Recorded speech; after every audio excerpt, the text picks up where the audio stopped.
অতীতের যে কোনো সময়ের চেয়ে এবারে নির্বাচন নিরপেক্ষ শান্তিপূর্ণ হয়েছে বলে মন্তব্য করেছেন দুটি পর্যবেক্ষক সংস্থা।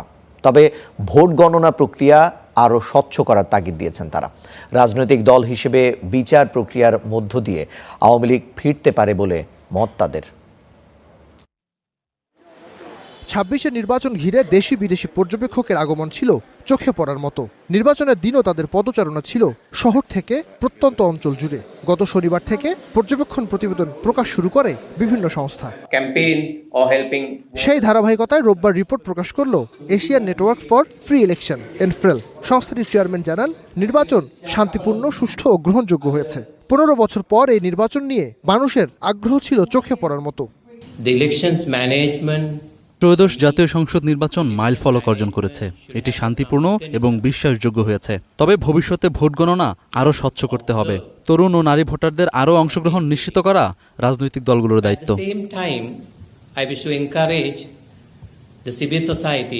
এনফ্রেলের প্রতিবেদনে উঠে আসে, নির্বাচনে আওয়ামী লীগের অংশ নিতে না পারা, জুলাই সনদ বাস্তবায়ন প্রক্রিয়া এবং নারী অংশগ্রহণের সীমাবদ্ধতার বিষয়গুলো। রোহানা জানান, দল হিসেবে আওয়ামী লীগ ন্যায় বিচার প্রক্রিয়ার মধ্য দিয়ে ফিরতে পারে।